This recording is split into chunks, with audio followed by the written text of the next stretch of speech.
आज दिनांक 9/2/2024 दिन शुक्रवार। प्रातः मुरली। ओम शांति। बाप दादा कहते हैं, मीठे बच्चे, शिव जयंती पर तुम खूब धूमधाम से निराकार बाप की बायोग्राफी सबको सुनाओ। यह शिव जयंती ही तुम्हारे तुल्य है, हीरे तुल्य है। आज क्वेश्चन में बोलते हैं, बाबा तुम ब्राह्मणों की सच्ची दिवाली कब है और कैसे?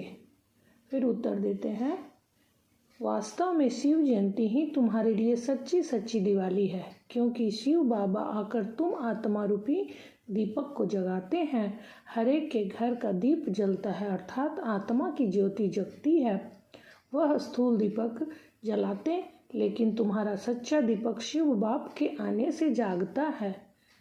इसलिए तुम खूब धूमधाम से शिव जयंती मनाओ। ओम शांति।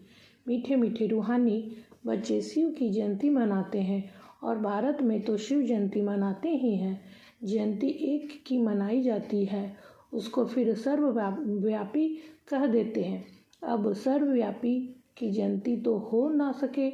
जयंती कब मनाई जाती है? जब गर्भ से बाहर आते हैं। शिव जयंती मनाते तो जरूर हैं, आर्य समाज जी भी मनाते हैं। अभी तुम मनाएंगे 2024 में 28वीं जयंती। गोया 88 वर्ष हुआ जयंती को। जन्मदिन तो सबको याद रहता है, फलाने दिन यह गर्भ से बाहर आया। अब शिव बाबा की तुम 88वीं जयंती मनाएंगे।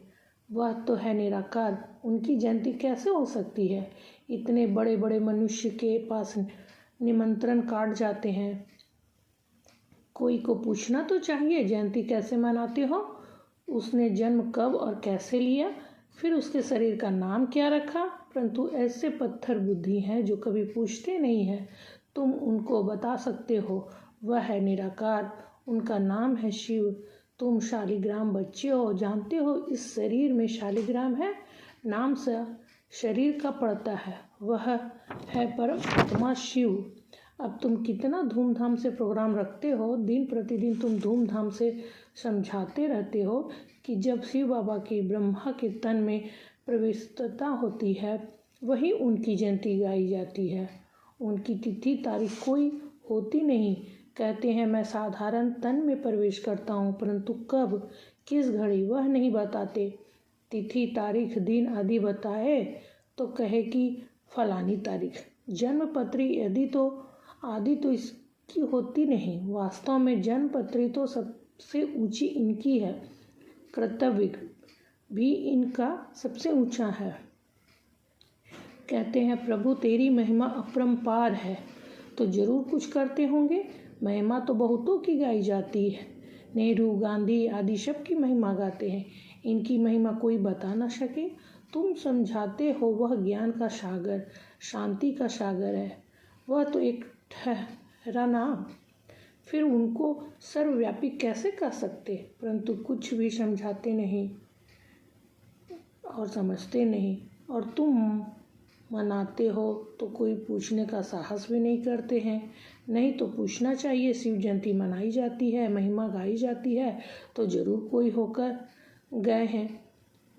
बहुत भक्त लोग हैं, अगर गवर्नमेंट ना माने तो भक्तों, साधुओं, गुरुओं की स्टैंप भी ना बनाए। जैसे ही गवर्नमेंट ऐसी है रैयत। अभी तुम बच्चों को बाप की बायोग्राफी का भी अच्छी तरह मालूम पड़ा है। तुमको जितना फकुर रहता है उतना और कोई को नहीं रह सकता। तुम ही कहते हो शिव जयंती हीरे तुल्य है, बाकी सब जयंतियाँ कौड़ी मिसल है। बाप ही आकर कौड़ी को हीरे तुल्य बनाते हैं। श्री कृष्ण भी बाप द्वारा इतना ऊंचा बना, इसलिए उसका जन्म हीरे तुल्य गाया जाता है। पहले कौड़ी तुल्य होगा, फिर हीरे तुल्य। बाबा ने बताया, यह बातें मनुष्य नहीं जानते।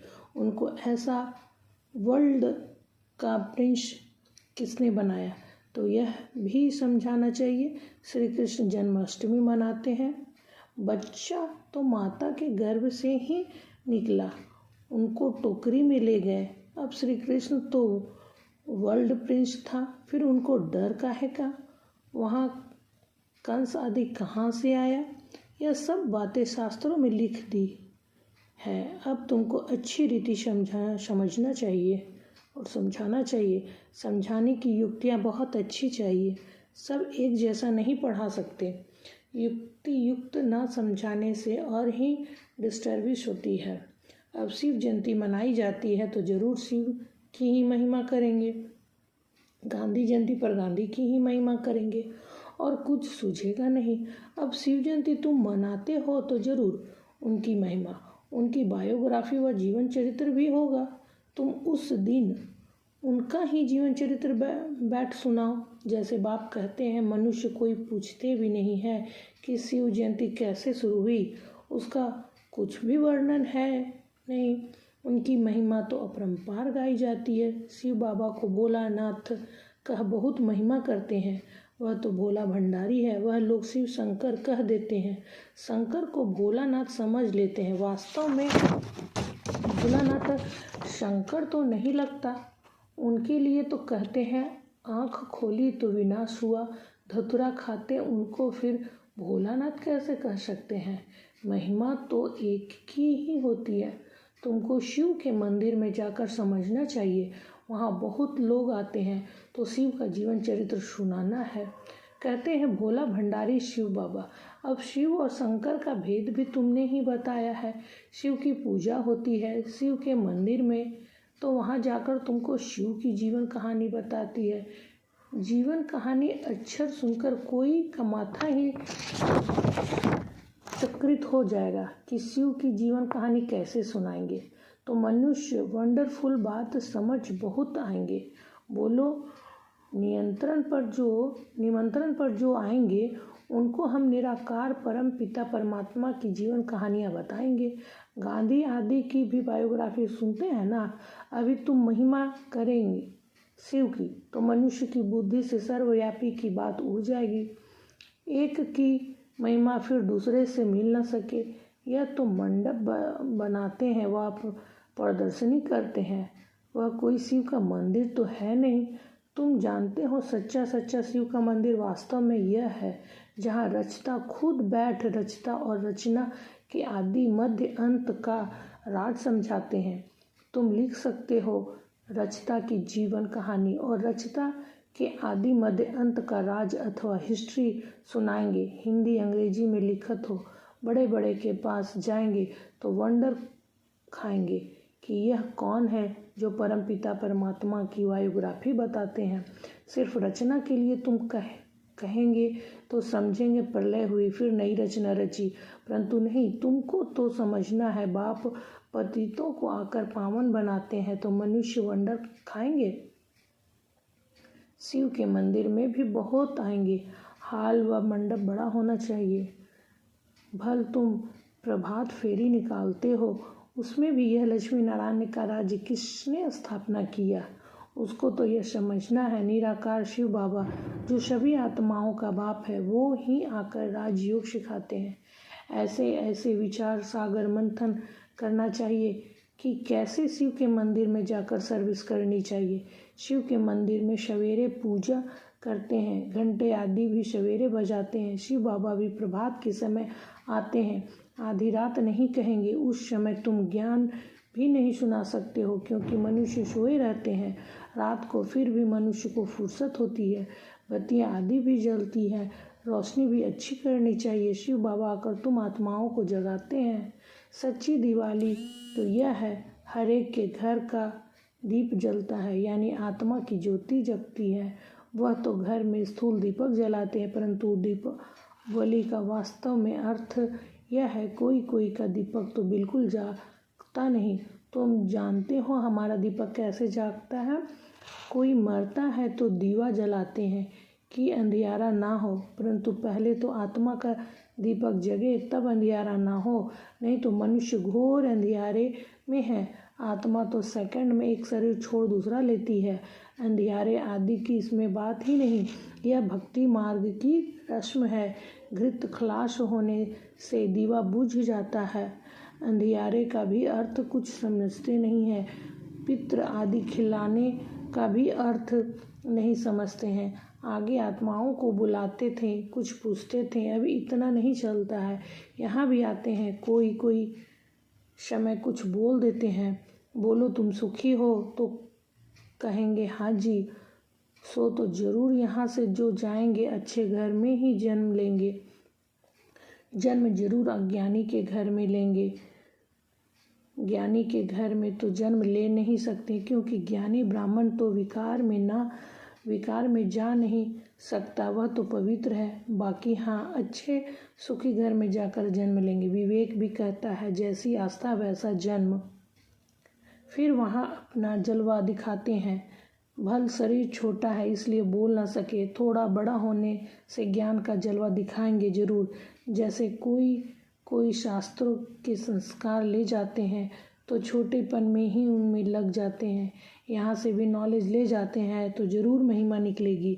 तुम शिव जयंती मनाते हो, वह लोग कुछ अर्थ नहीं समझ सकते। पूछना चाहिए, अगर वह सर्वव्यापी है तो जयंती कैसे मनाएंगे।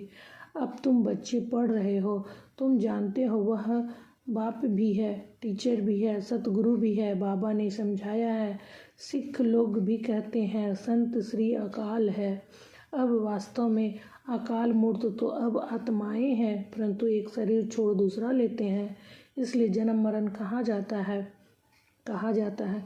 आत्मा तो वही है। आत्मा 84 जन्म लेती है।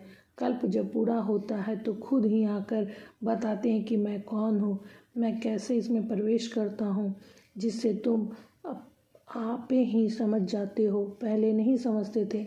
हाँ, परमात्मा की प्रवेशता है, परंतु कैसे, कब हुई, कुछ भी समझते थोड़ी ही थे। दिन प्रतिदिन तुम्हारी बुद्धि में यह बातें आती रहती है। नई नई बातें तुम सुनते रहते हो। आगे थोड़े ही 2 बाप का राज समझते थे। आगे तो जैसे बेबियाँ थीं।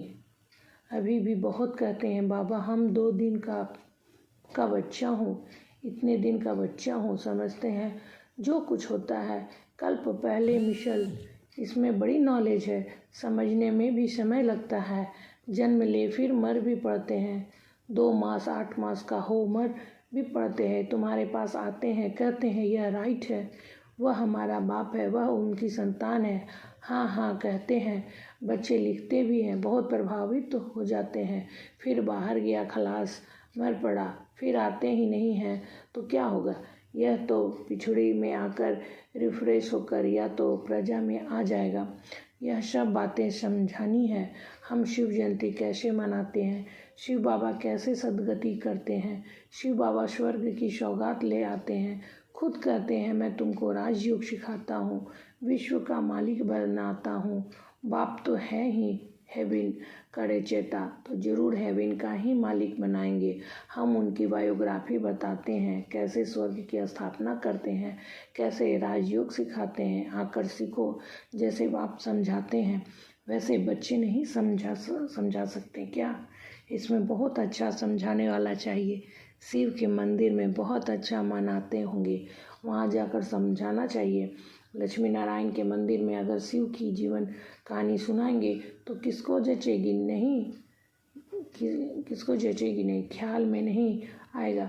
फिर उन्हों को अच्छी रीति बुद्धि में बिठाना पड़े। लक्ष्मी नारायण के मंदिर में बहुत आते हैं, उन्हों को लक्ष्मी नारायण राधे कृष्ण का राज समझा सकते हो। उनका अलग अलग मंदिर होना चाहिए। श्री कृष्ण जयंती पर तुम श्री कृष्ण के मंदिर में जाकर समझाओगे। कृष्ण ही गोरा, कृष्ण ही सांवरा क्यों गाया जाता है। कहते हैं गावड़े का छोरा, गावड़े में तो गाय बकरियां चराते होंगे ना। बाबा फील करता है हम भी गावड़े के थे, ना टोपी ना जूती। अब स्मृति आती है हम क्या थे। फिर बाबा ने आकर प्रवेश किया है, तो यह बाप का लक्ष्य सबको मिले। किसी बाबा को याद करो, वो ही सद्गति दाता है। तुम रामचंद्र की भी जीवन कहानी बता सकते हो, कब से उनका राज्य शुरू हुआ, कितना वर्ष हुआ। ऐसे ख्यालात आने चाहिए। शिव के मंदिर में शिव की बायोग्राफी सुनानी पड़े। लक्ष्मी नारायण के मंदिर में लक्ष्मी नारायण की महिमा करनी पड़े। राम के मंदिर में जाएंगे तो राम की जीवन कहानियाँ सुनाएंगे। अब तुम पुरुषार्थ कर रहे हो देवी देवता धर्म स्थापना करने का। हिंदू धर्म तो कोई ने स्थापना नहीं किया है, बाकी हिंदू कोई धर्म नहीं है। यह सीधा कहने से बिगड़ेंगे, समझते हैं यह कोई शाही है। तुम बोलो हम आदि सनातन देवी देवता धर्म के हैं, जिनको आजकल हिंदू कह दिया है। अच्छा, मीठे मीठे शिकिलते बच्चों प्रति माता पिता बाप दादा का याद प्यार और गुड मॉर्निंग। रूहानी बाप की रूहानी बच्चों को नमस्ते। धारणा के लिए मुख्य सार। पहला, शिव जयंती धूमधाम से मनाओ। शिव बाबा के मंदिर में शिव की और लक्ष्मी नारायण के मंदिर में लक्ष्मी नारायण व राधे कृष्ण की बायोग्राफी सुनाओ। सबको युक्ति युक्त समझदारी दो। दूसरा, अज्ञान अंधियारे से बचने के लिए आत्मा रूपी दीपक को ज्ञान घृत से सदा प्रज्वलित रखना है। दूसरों को भी अज्ञान अंधियारे से निकालना है। वरदान, सर्व खजानों से संपन्न वन नियंत्रण सेवा करने वाले अखूट अखंड महादानी भव। बाप दादा ने संगम युग पर सभी बच्चों को अटल अखंड का वरदान दिया है। जो इस वरदान को जीवन में धारण कर अखंड महादानी अर्थात निरंतर सहज सेवाधारी बनते हैं, वह नंबर 1 बन जाते हैं। द्वापर से भक्त आत्माएं भी दानी बनती हैं, लेकिन अखूट खजानों के दानी नहीं बन सकती। विनाशी खजाने या वस्तु के दानी बनते हैं, लेकिन आप दाता के बच्चे जो सर्व खजानों से संपन्न हो, वह एक सेकंड भी दान देने के बिना रह नहीं सकते। स्लोगन, अंदर की सच्चाई सफाई प्रत्यक्ष तब होती है जब स्वभाव सरल होता है। ओम शांति।